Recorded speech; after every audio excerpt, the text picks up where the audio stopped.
Good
morning, 1 million Cubs. How's everybody doing today? That was pretty weak. I don't know. How's everybody doing this morning? Yeah! Good. Much better. Thank you again for joining us for our weekly edition of 1 million Cubs. We're going to have a couple presentations for you today. You'll all get your chance to ask questions after each presentation. So when we do Q&A, we're going to have everybody come down here in the front, but we'll have an organizer there to help on the mic. So we would like to introduce our expert panelist, Jeff Shackelford with Digital Sandbox. Hey, good morning. Good morning. This is my virgin experience here in the new space. So, this is cool. This is awesome. So I love the new setup. I am Jeff Shackelford.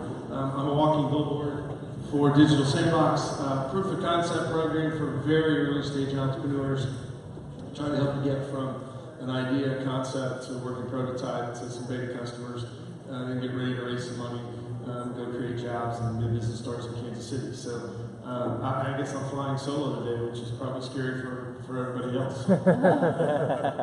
Well, thank you for being here. Lastly, if you have not done so already, please check into the 1 Million Cubs app. You'll be able to give our presenters feedback, and that's the most important part of what we do here at 1 Million Cubs is to give our presenters feedback, connecting with people that need help, etc., etc. So without further ado, we would like to introduce our first presenter. Please give a warm welcome for Grandma's Tea.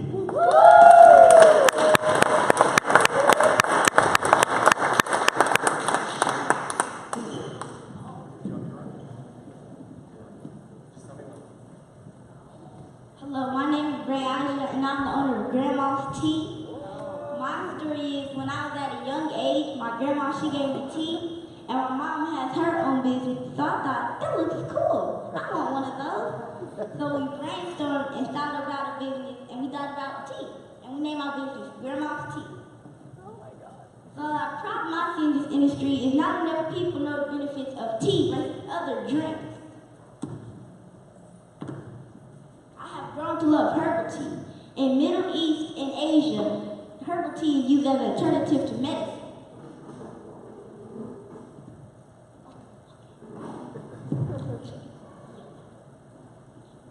Tea is increasing popularity and is expected to continue growing. I wanted to let others know. The good thing about tea is everyone can enjoy tea, and tea is healthier than coffee or soda.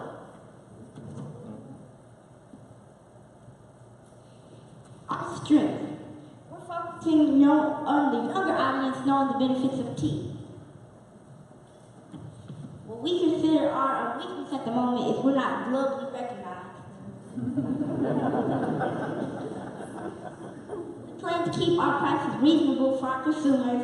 At the moment, we order everything wholesale and package ourselves.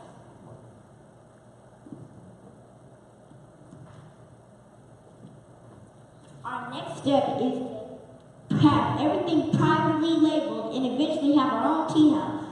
Thank you for letting me tell you about my business.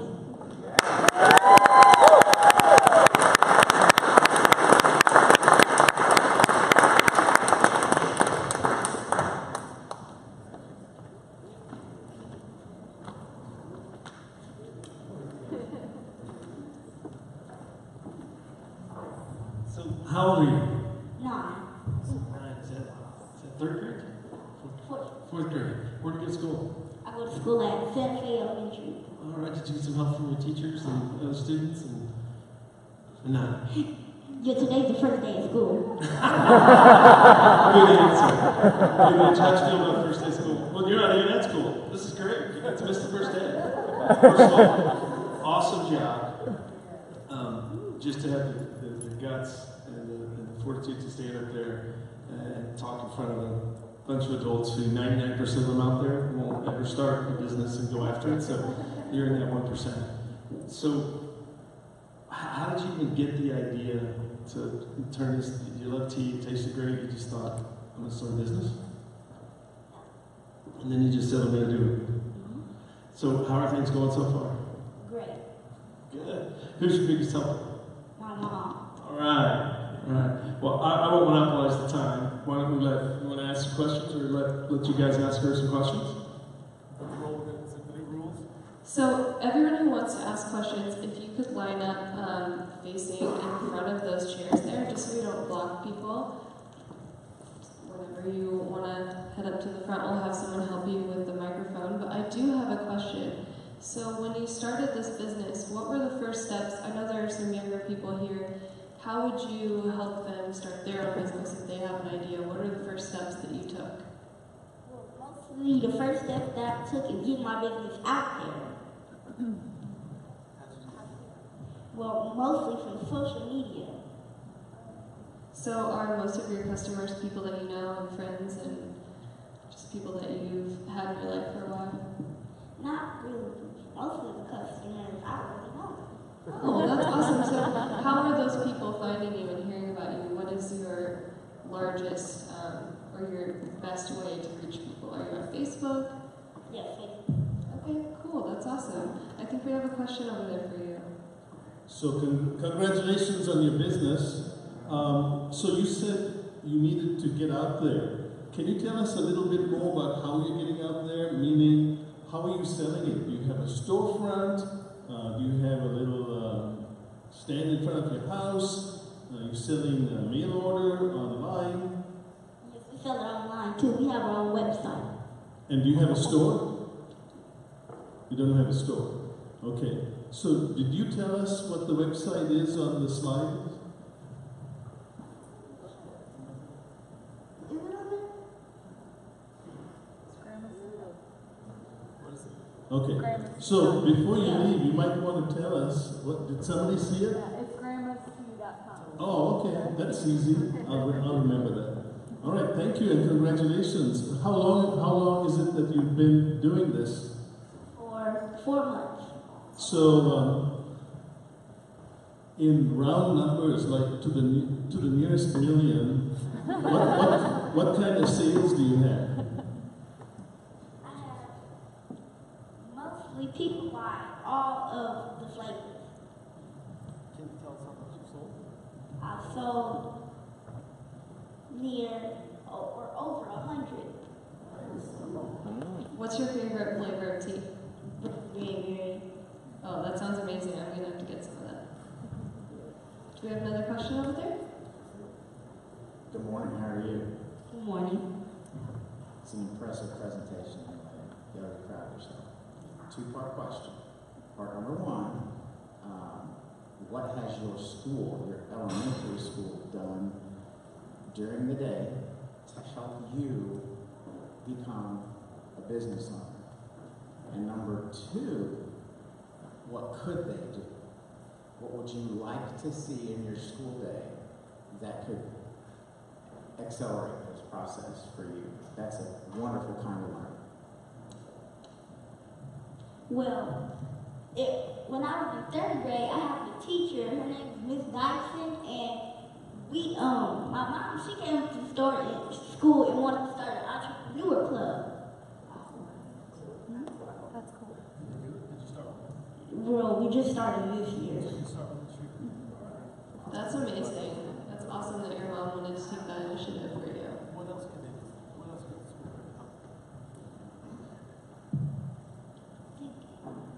do? The sky's the limit. Other than sign a huge purchase order for 1,000 right? That'd be great. They could probably give me a grant. I like the way you think. Hey, Grace. Love your energy. You're fantastic. So you did mention that one of your weaknesses is that you're not worldwide yet. Okay, so I like that you dream big, but dreams take a lot of planning and a lot of work. So what are some of the plans that you and your family have put together as far as like your business plan, your 3 and 5 year goals? What have you kind of worked on together? We plan to travel around the world and sell our tea. And open up stores around the world. Well, very good. Well, like that's one thing I was curious about. When do you hope to have your first store open? Is it a year? Is it 3 years? Are you gonna stay online for a little while? Sometime this year. Gotcha. And is there an eventual plan to move from buying wholesale to buying, getting connected with growers and things like that? Okay. All right. I wish you the best of luck. So have you talked to anybody locally about getting it in the store? Do you want to try to get it on the shelf or get it in the store or something? I do want to get in the shelf in the store. And have you had that first conversation with anybody who might have some, okay. So how long have you been doing it? 4 months? So if you could start over, what would you do anything differently or just follow the same path? I think folks think that. Same path, because it's been working. Good for you. If it's not broken, don't fix it. Okay.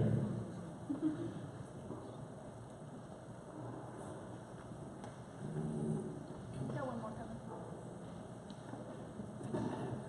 There we have some folks.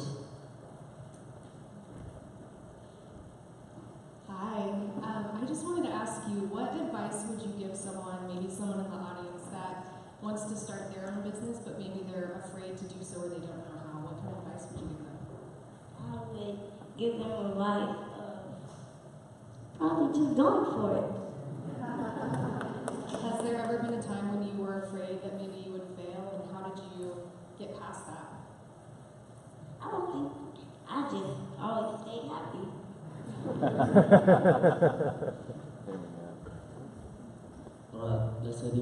Blessed morning, everyone. Congratulations on business. I hope you get the best. So, I wanted to ask you ahead that you want to go on a global scale. So, I wanted to ask you, what is your plan and how are you going to achieve that? And how are you going to, manufacture your products in, a massive amount? Because when you go global, you have to take, global, a bunch of, couple of, lots of. So, how will you manage that? Well, we plan on probably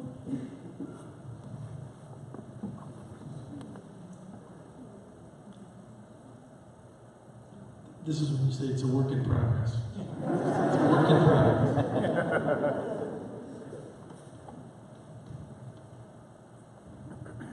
Well, congratulations. You're very impressive for nine years old. I just wanted to ask a question. You said you're already selling on a website. I wondered if you had thought about expanding your offerings to Amazon. Okay, well, I would highly encourage that, and I would love to talk to you about that afterwards because my company actually helps with advertising. So, and we have some really smart people on staff that are sellers that could probably help you get started. So, but congratulations again. Hi. You've probably mentioned this before, but where does the tea come from? we get it from wholesale. Oh, okay. So you resell the tea. Okay. So do you make any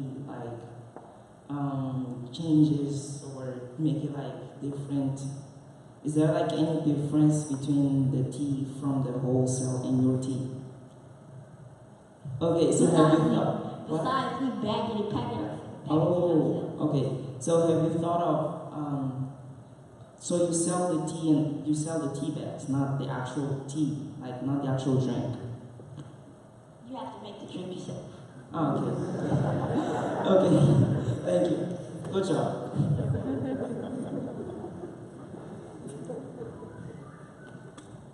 Will you be adding any other products to your line, like teacups? Yeah, we have teacups at the moment. What kind of teacups? What kind of designs do you have? We make our own custom teacups. We have one which is all glitter and it has this blue gem in the middle. That sounds awesome. So She's your mom's alive. recording you right now. Mom? Yeah. Stand up, Mom. Actually, come up here and let's ask you some questions. That's my stepdad. Well, stepdad, come up too. Oh, he's gonna record. Okay. So, Mom, if I can ask you a question, what did you do, or was it just a natural gift that this beautiful young girl has to instill some entrepreneurial spirit? To say, you know what, I'm just gonna sell tea and something. It was natural. She's a natural with most of what she does. She's a very good kid. She just, I was working on my business and she's like, I want to own a business. So that's when we So it's decided. hereditary. It's in the genes. What's your business? It's called Young and Successful Before 40. I'll be doing presentations. Oh, great. So has Mom been a big help? She's coached you and given you some guidance and kept you from falling completely off the map, right? All right. So now we know where you get your tenacity and confidence. And my grandma had her own business, and my grandpa did too. Wow, what were their businesses?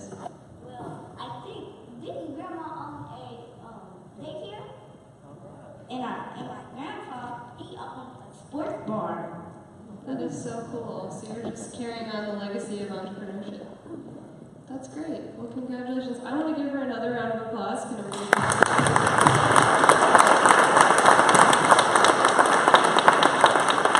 Well, awesome job. We are so excited for you. I can't wait to get some tea.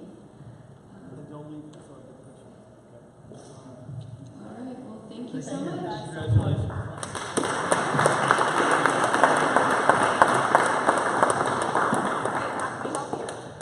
Yes. Oh, yeah. One more question.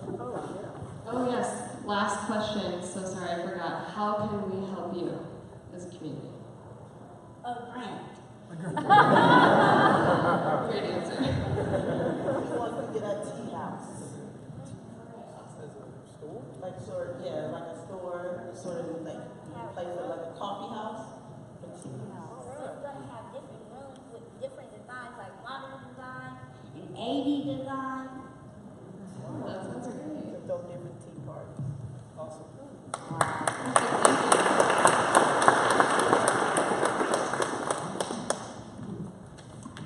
Thank you. All right, it's time for Mug Club. So if you've been here 10 or more times, please put your hand up. Put your hand down if you've received a mug already. John will come find you.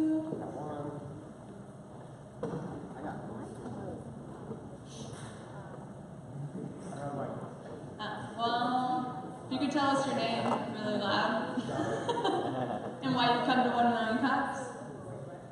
I can't see. My name is Danielle Lehman. I moved to Kansas City a couple of years ago, so I started coming to 1 Million Cups just to meet other people and be a part of the community. Awesome. Thanks for coming. And now we have another weekly update from our friends at Startland News. Enjoy.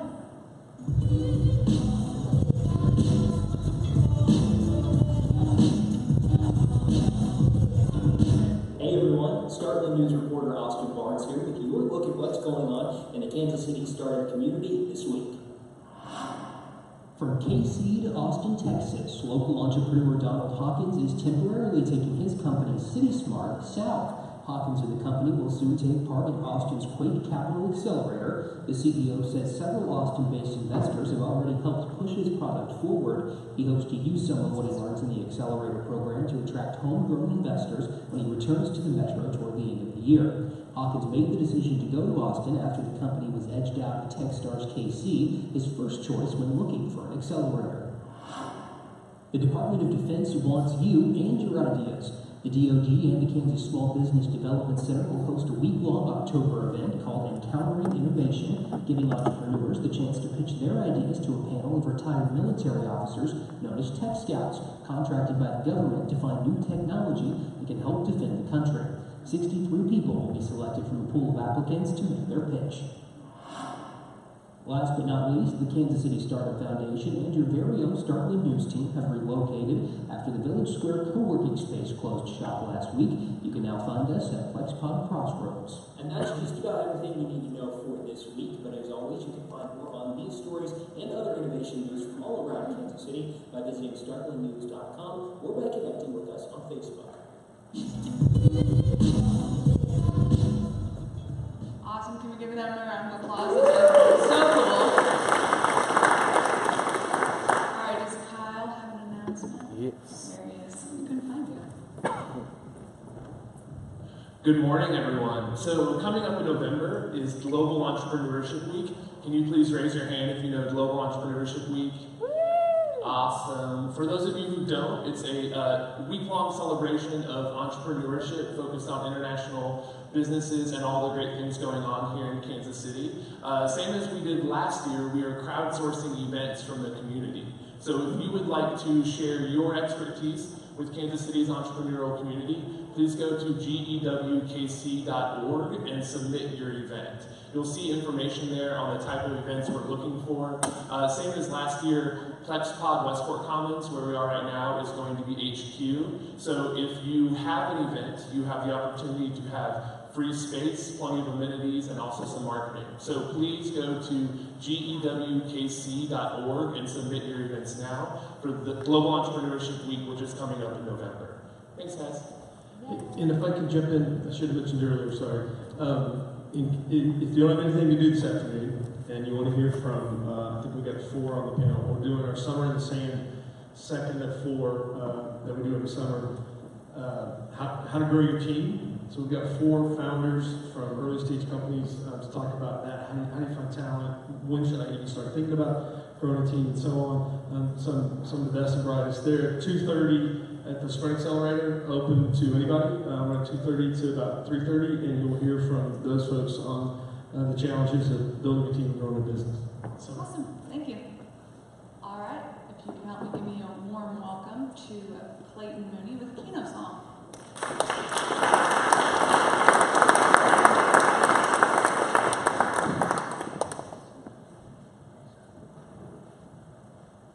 Good morning, everyone. My name is Michaela Sullivan, and I'm one of the co-founders of KinoSol.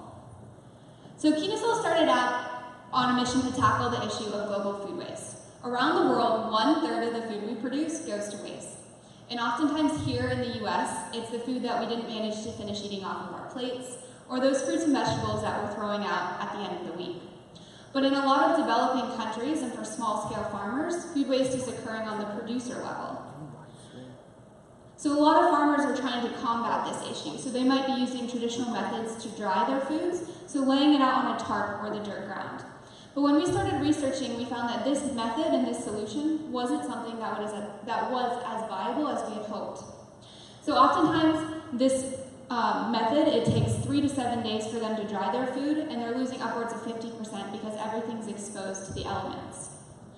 And so this is where KinoSol comes in. We've designed a small-scale solar-powered food dehydrator specifically for these small-scale farmers. So our dehydrators use no electricity, no solar panels.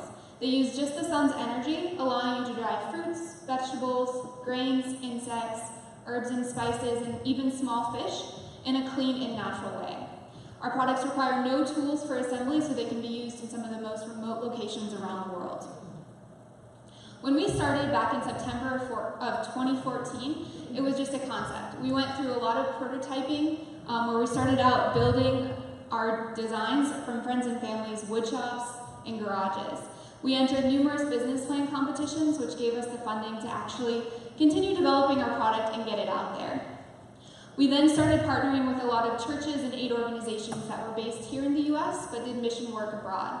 So it was a really great way for us to get our product out there, get it in the hands of some of these small-scale farmers and get their feedback, continuing to iterate on our design and our process, making sure that our technology really fit the needs of the communities who were going to be using them. So throughout that entire time, we were able to get our technology into over 40 countries, from South America to Africa to Asia. So it gave us a great data set and let us figure out where this technology works best and what sorts of climates and environments that we can operate in. So when we started, we were primarily focused on how can we decrease food waste. And by decreasing food waste, we knew that we could help provide families access to healthy and nutritious food, and that they could also generate additional income from selling these outputs at market. But while we were trying to market this as a food waste reduction technology, a lot of the communities that we were working with were much more interested in the income generation. So we had to kind of switch our marketing focus and really focus on providing this technology as a way for them to generate additional income that can be used to purchase food during the off-season, make repairs around the home, or send children to school. So what we found over the past few years of working in these communities is that our technology is really able to have an impact on families' livelihoods. We're able to increase income by 11%, which for them is pretty huge, decreasing food waste by about 100 kilograms per year, and providing access to those healthy vitamins and nutrients year-round. So, okay, I think the minor technical difficulties. But where we're at today is we just launched our commercial product in April of 2018. So at the beginning of this year, we switched over to injection molding, and we were focused on how can we reduce our costs, making this more affordable for these small-scale farmers. We've been focused on establishing partnerships with organizations that are based specifically in Eastern Africa that distribute similar type products, whether it be solar home solutions or water filtration systems. But it's a great way for us to integrate our product into their already existing infrastructure and networks that they have in place. Since we're kind of a small team, we're not able to have boots on the ground as much as we would like. So our goal for this year is to reach 1,000 units. Over the past few years, we've been able to get about 250 or so out, but with switching over to injection molding and where we're hoping to go in trajectory, 1,000 units is our goal. So through partnerships with these organizations on the ground, and then also from donations and through marketing campaigns that we've launched called Feed the Six, philanthropic consumers can sponsor a portion of a unit, as well as can sponsor a portion of a unit that's then sent to one of these farmers and one of our partners abroad. And so one of the really cool things we're doing with this marketing campaign right now is we are offering people the opportunity, for anyone who supports our campaign, they are entered for a chance to win a trip to go with us to Tanzania and work with some of our small-scale farmers and partners on the ground and learn about agriculture and see what it's like for KinoSol kind of behind the scenes and on the ground. So here we go. Technology's working now. But that's a quick overview. That's a quick overview of KinoSol. So I'll go ahead and just open up the floor to questions. And thank you guys for having us here today.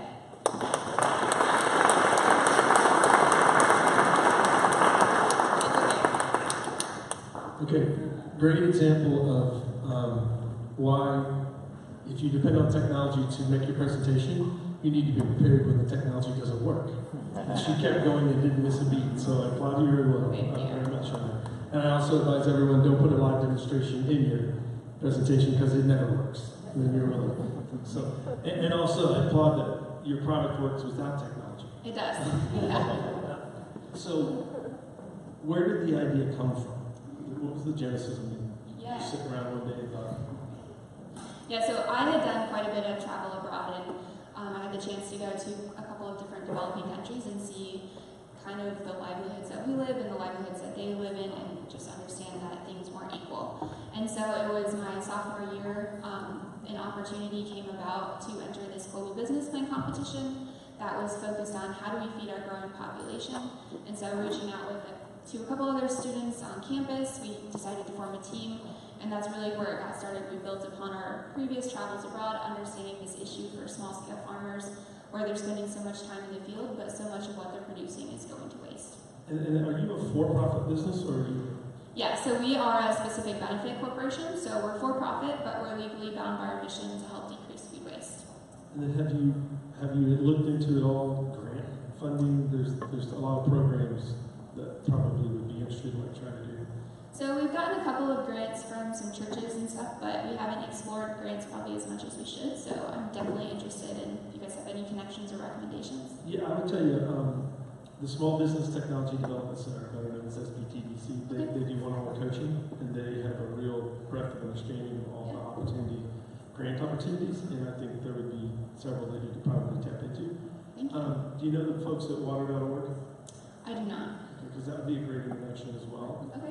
And then we funded a young lady in 1773. They make solar boxes, solar power boxes to power cell phones, where in third world countries where they have to walk 2 miles to plug in. Exactly. And there's a couple others that those connections, they're already working on distribution strategies into the same type of countries, which I think would be really, really helpful.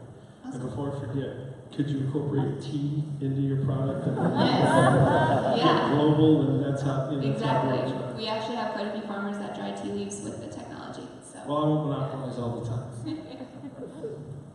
Yeah, this is really awesome. I was just in St. Lucia and the farmers there.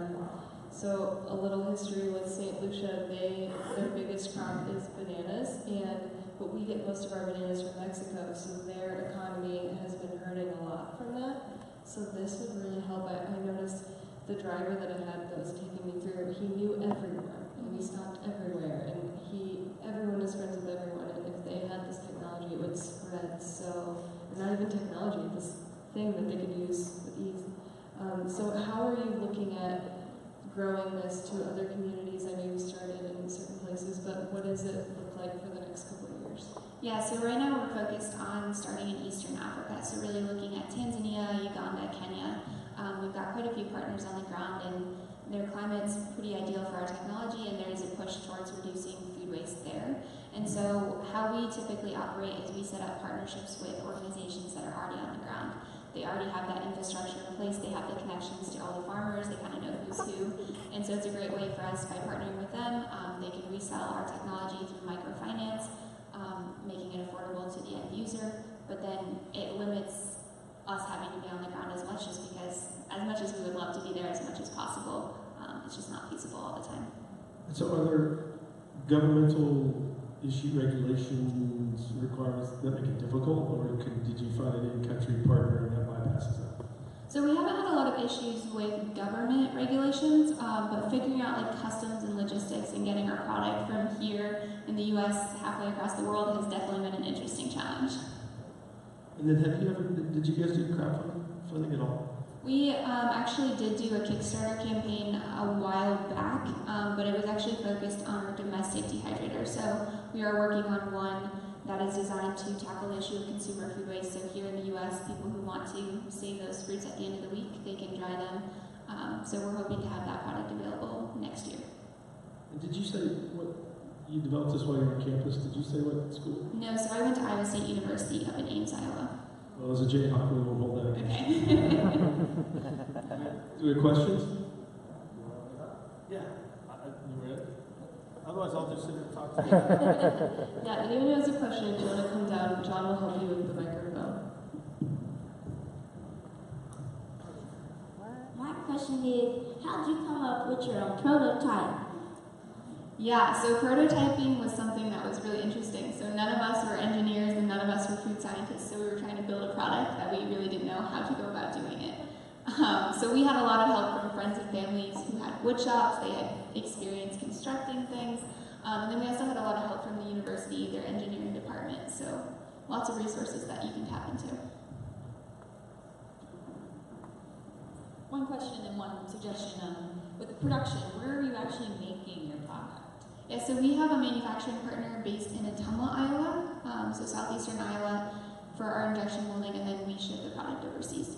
So are you Iowa-based, or you here in Kansas City? We're Iowa-based right now. Okay. As far as suggestions on the customs, if you have not already reached out to U.S. Department of Commerce or U.S. Commercial Service to help you navigate some of those waters, I definitely recommend that you do that because they can help you with Yes, those things. we've been talking to them, and they've been super helpful. They'll help you out. Okay, sorry, I have 3 questions. Okay. One, how do you get your product to the consumer? So how do you do the sales? 2, how many failed prototypes did you have before the final one, which you currently have? And 3, what are the current limitations of your product that you could improve, and do you plan in improving your products in some way, or is it just fine like that? Okay, let me try to tackle all of those. So, first question. Remind me the first question again. Sales. So we partner with a lot of organizations that have microfinance in place. So a farmer might pay 10 to 15% up front, and then over 6 to 9 months pay off the remaining unit. So it's making it a lot more affordable, where they can generate income from selling the outputs that can then turn around and be used to pay off the technology. The photo that you saw up there was our 9th prototype. So we went through about 8 different prototypes before we arrived there. Our first 5 or so were built out of plywood and plexiglass using friends and family wood shops, garages, and then we found a smaller manufacturer that helped us figure out how can we use more durable materials, more lightweight, and make it more easier to ship across the country or across the ocean. And so that's how we arrived there. And then in terms of improvements, so our technology is one of the only ones out there on the market that uses only the sun's energy. So that is one of the limitations. It works best when it's sunny outside, 85, 90 degrees, and it's hot, which is why we're primarily marketing it towards countries kind of along that equatorial line. And so you can't necessarily use it when it's raining outside, or if it's like super cloudy. One thing we could look at is potentially implementing a solar panel, but the reason we opted to not implement solar panels was because sometimes they're a little finicky, and if they break, we didn't want our technology to be useless, and we didn't want it to just sit there and no one be able to fix it or use it. So that's why we went kind of like very basic, very easy to use technology. What's the price point? Yep, so we wholesale them for $80. What are they typically retailing for? About 100. And I want to touch on, his question was, how many failed prototypes before you get to this? Did you learn from each prototype? Yes, so I wouldn't say they were a failure. Yeah, my point. Yeah. And no prototype is a failure, Yes. because it's an iterative process to get Yes. where you are today. So. Yeah, we learned a lot from the early ones. We found out plywood and plexiglass doesn't ship abroad. When we were starting to figure out how could we make this technology mobile, we looked at could you attach it to a bicycle. We explored a lot of different opportunities until we finally arrived at the one we have today. So. Good morning. Good morning. Wonderful presentation. Quick question. I was just looking at your website, and first thing that my eye was drawn to was the sponsorship. So can you share with everyone here more about the sponsorship opportunities that we have as a community? Yeah, so we launched a sponsorship opportunity because a lot of people are interested in supporting our mission. So you can think of it kind of like how Heifer International works. You can sponsor a portion to a full dehydrator that will then send to one of our partners who maybe doesn't have the funding capacity but works with a lot of small-scale farmers who could really benefit from this technology. And so the one thing we do is the sponsorship covers the cost of the unit, and then what we do with our partners so that there is some buy-in from the communities on the ground, because we don't want to just donate the technology, because we found people are much more interested in using it if they had some sort of buy-in, is that the shipping cost for us to get them there, that's what then the end user will pay, and it's usually only $5 to $10, so it's not an excessive amount, but it allows them to have that buy-in. So yeah, if anyone's interested, you can go to our website. And like I said, one of the cool things we're offering right now is anyone who supports the campaign is entered for a chance to win a trip to Tanzania with us. Thank you. Yeah, thank you. So, question for you. And I know you just mentioned as I was standing here that you are looking at places along the equator, but I know that the American family farmer is basically under siege from Big Farm. And is there anything that you guys could do to get these things in the hands of the small-scale American farmer to help them cut their losses with their farm? Yeah, definitely. I mean, that's one of the things we've realized along the way is it's not just an issue abroad, but there is a big issue here. And so what we're working on right now is figuring out how can we adapt this technology that was designed for equatorial temperatures to work in climates here in Kansas, in the Midwest, where it's maybe not 90 and sunny year-round. So we're currently in the R&D process of that and hope to have something available in the coming year or so. Hi, I was just looking through your website, and I don't think I saw that you guys were selling the products on your website. Do you plan to do that? So we don't really have it available to purchase the units on our website because we go through a vetting process with our partners because, like I said, we don't want someone who's maybe in the U.S. to buy it and then realize that this technology really isn't going to work in Iowa or in Kansas where it's, I mean, we have good weather, but only for a short amount of time. So if someone's interested, they do fill out a form and then we'll have a conversation with them and begin that partnership process. Great, thank you. I lost perspective on the size of that unit. How tall is it? What's the diameter? Yep, so it is about 3 feet tall and just a little bit, like 1.5 feet wide or so, but everything fully collapses down. You might consider using 2 semi-spares so you can invert it, put in there. And then you could make an option of a small solar vacuum pump. Support that, speed up the process, but you want to think about, like, if you could cut the dehydration time in half by using a small pump on that. Yeah, definitely something worth exploring. Thank you. Blessed morning once more. I wanted to ask you, how much did you lose when making the prototype, and how much does it cost to make one of your products, like your machine, and how much do you make in return? Yeah, so the prototyping process. So when we started, our products were pretty expensive. So when we launched, we did a soft launch of sales in 2017 with our 8th prototype. And when we started, the cost was $250 is what we were selling them for because we didn't have the manufacturing figured out, and so our material costs were very expensive. And so through a lot of feedback and working with partners, that price point really wasn't affordable, so we've worked over the past year or so to bring it down as much as possible. So we were at $130, and then when we switched over to injection molding, we were able to bring it down to $80, and we have margins of about 60% on that. Great presentation. Thank you. One of your slides shows the impact that you're making. How are you measuring that when you're so distributed, your products are so distributed? So a lot of that's reliant on our partners, and then any chance we have the time to get over there, we'll conduct those surveys. So it's just a survey with probably about 5 to 10 questions where we're trying to measure the impact, and we try to do it on a monthly basis so we can have as accurate of data as possible and kind of mark or track those trends of here's the high point, here's the low point. But it is very reliant on our partners there. And I think I saw impact of $132 a year in savings. Is that? I would imagine that's a lot more valuable in our terms. Yes. And when you write grants, you might want to make an equivalent to what that means to us. That's a good suggestion. Yeah, thank you. And that's actually income, isn't it? Yeah, so that money that they've been able to generate is from selling those outputs at the market. So, for example, if you're selling like a bunch of bananas, you maybe are getting like 8 to 10 cents per banana. But then if you are able to sell the dry bananas, you're maybe getting $2 to $4. Yeah, and I think our point would be to figure out a way to equate $132 a year to them. Yeah. Would be $40,000 to us. Yeah. No. Yeah. That's a good number.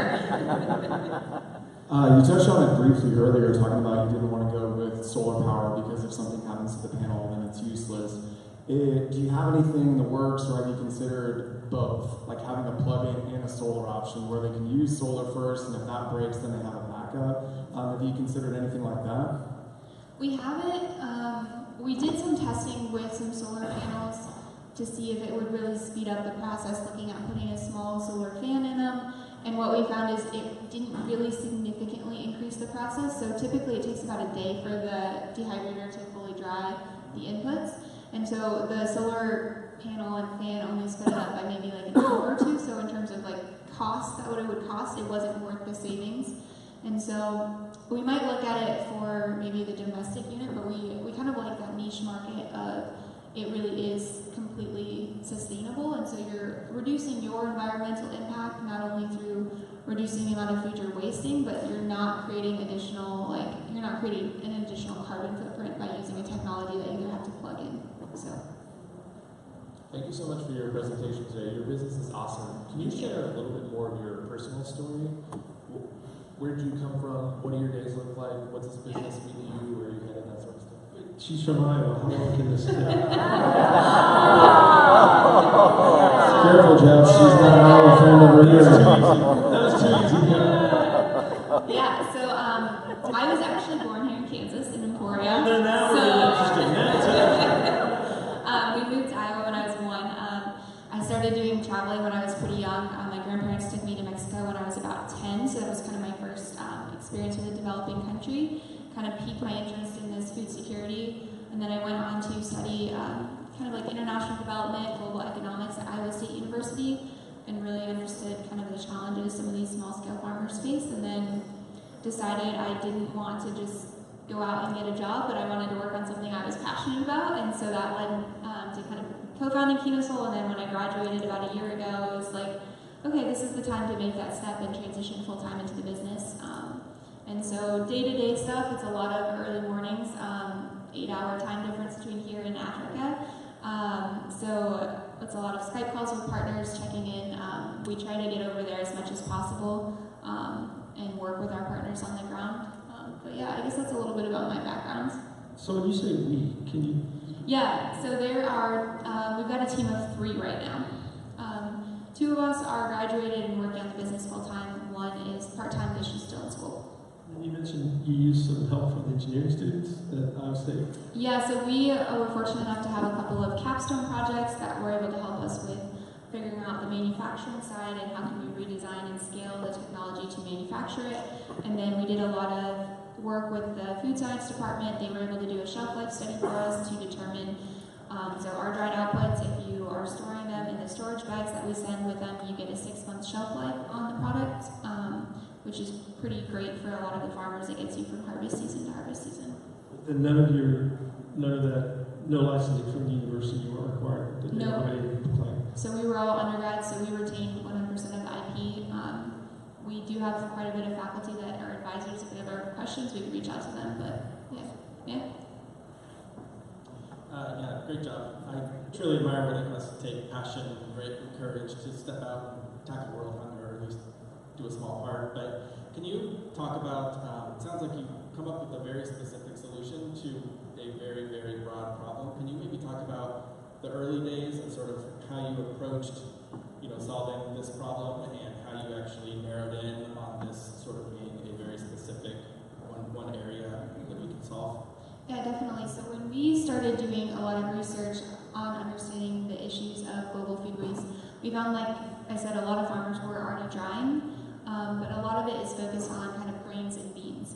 And when we started looking at what is available, you have traditional methods of using a tarp or the dirt ground. A lot of small-scale farmers will do canning, but that's often time-intensive. And then if you look at the dehydrators that are available, a lot of them require solar panels. They're either community-sized, so they're much larger. You can't take them from one place or to another. And so when we started talking to a lot of farmers, what we realized is a lot of farmers live miles away from the center of the town. Those dehydrators were set up there. If something broke, they often just sat there not being used. And so we wanted something that was specific for that individual user, that they could take it from home to field to market, and they weren't necessarily having to transport all of the goods. And so it is really a niche market, but our hope is once we kind of tap into this niche market, it'll allow us to expand, and maybe then we can tackle the issues of like larger dehydrators, or looking at grains and beans and other food products that we can help assist with in reducing the food waste. Congratulations on having such broad-scale thinking, and for your team to have the vision to be able to figure out how to fit apparently pretty well into local cultural norms. How old are you? I don't mean you, your company. How old are you? So we launched as a specific benefit corporation in 2015. Okay. So you said in one of your slides that you're in 40 countries. I'm assuming, since you said you want to focus on 3 countries in East Africa, that it's probably like sample batches in these other countries? Yeah, so a lot of those were some of our earlier prototypes and then some of our soft launch of sales. And what we realized through that process was getting units into as many places as possible was good for collecting data, but not so good for market traction. So we kind of had to switch gears. So when you look at all the things you have to do to develop the product, to develop the market, and so forth, that map seemed to be like your goal to conquer the world kind of thing. And so what do you have to do to be able to get there to be successfully marketing to all those countries? Yeah, so I guess our long-term goal is to be able to positively impact the lives of over 1 million people. So helping transform their lives, maybe helping break that cycle of poverty and helping them become self-sufficient. So we see it as if we can establish market traction in one country, we can kind of take it from there and expand into surrounding countries and just replicate that process of establishing those partnerships, getting that distribution on the ground in place, and then eventually looking to scale and establish kind of regional manufacturing. So looking at manufacturing the product in country, creating additional jobs and reducing the price point even further, and then also helping eliminate some of the headaches of shipping and logistics. So is there anything proprietary? I mean, have you patented anything? It is patented. A very good morning to all of you. My name is Onesia. I'm from Mozambique. We are actually 4 countries here. It was a wonderful presentation, especially because my country, my group, we are focusing on food waste, but in a different way. So as I mentioned, we are 4 countries, Mozambique, Senegal, and Nigeria. Sorry, South Africa as well. So you mentioned that you have partners like all over the world. Not all over the world, but so are you open for partnerships in Mozambique, for example? Yeah, we're always looking for new partners that can help us get market traction. Okay. Yeah, so let's talk afterwards. And are you working with any of the U.S.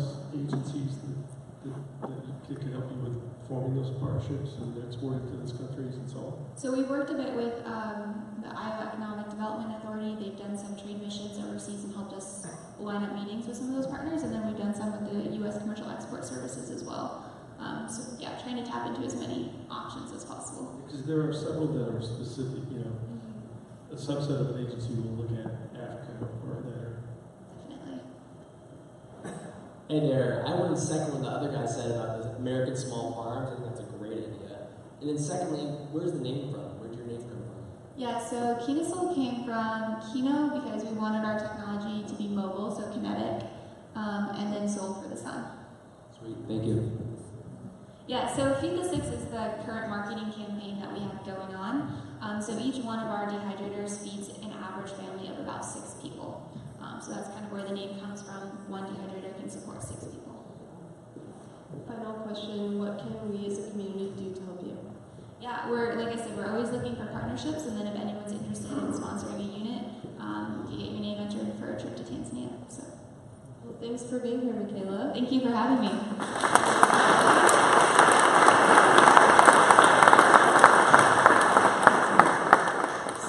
Raise your hand if you're a caffeinator. Caffeinators. Okay, so if you aren't super familiar with 1 Million Cups, you can find these caffeinators and they can tell you all about us, help you out with resources, any questions you may have. We'll be here next week, 9 a.m., same time, same place. If you didn't already know, PlexPod has been awesome enough to give free co-working in the annex to everyone who comes to 1 Million Cups. So if you want to work after this, you can go to the annex. Thanks.